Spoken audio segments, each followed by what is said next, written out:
Assalamualaikum warahmatullahi wabarakatuh. Jumpa kembali. Kita lanjutkan pembahasan tentang materi transformasi.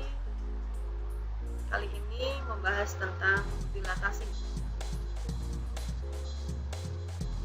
Dilatasi dapat dipahami sebagai bentuk perbesaran atau pengecilan dari titik-titik yang membentuk sebuah bangun. Jadi biasanya dilatasi itu adalah terkait dengan bangun.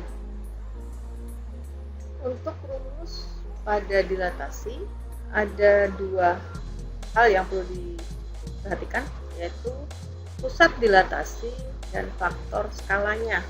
Saat pusat dilatasinya 0,0 dan faktor skala K, maka untuk menentukan bayangan titik X, Y, rumusnya adalah K dikalikan X, K dikalikan Y. Jadi hanya perkalian skala dengan absisnya, skala dengan ordinatnya untuk menentukan titik bayangannya. Sedangkan dilatasi dengan pusat A, B dan faktor skala K untuk bayangan dari titik X, Y, maka rumus untuk menentukan absisnya adalah K dikalikan X dikurang A ditambah A. Sedangkan ordinatnya dengan rumus K dikalikan Y dikurang B ditambah B.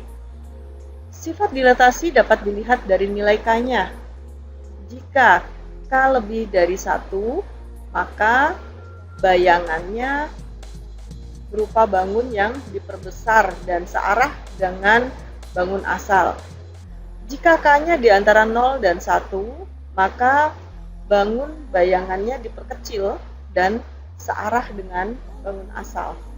Jika K-nya di antara negatif 1 dan 0, bayangannya berupa bangun yang diperkecil dan berlawanan arah dari bangun asal. Dan jika K-nya kurang dari 1, bangun bayangan justru diperbesar dan berlawanan arah dari bangun asalnya. Oke, untuk soal pertama, segitiga dengan titik sudut A negatif 2,1, B 1,1 dan C 1,3 didilatasikan terhadap titik 0,0 dengan faktor skala 2. Maka bayangan dan bentuk bangun hasil dilatasinya adalah baik. Untuk penyelesaiannya, yang pertama kita gunakan dulu koordinat kartesius.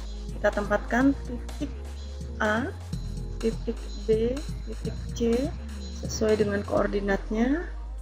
Kemudian dengan menggunakan rumus di mana K-nya sama dengan 2, koordinatnya negatif 2,1, maka bayangannya adalah negatif 2 dikali 2 sama dengan negatif 4.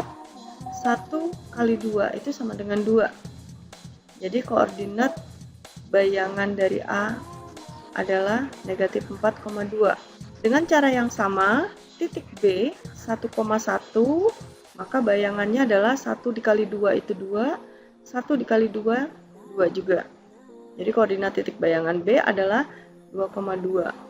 Dan titik C 1,3, bayangannya adalah 2,6. Oke, kita tempatkan hasil koordinat titik bayangan ini ke dalam sumbu koordinat kartesius, dan setelah kita tempatkan, maka diperoleh bayangan bangun asal itu sama berupa segitiga, hanya dia diperbesar dan letaknya adalah searah dengan bangun asal.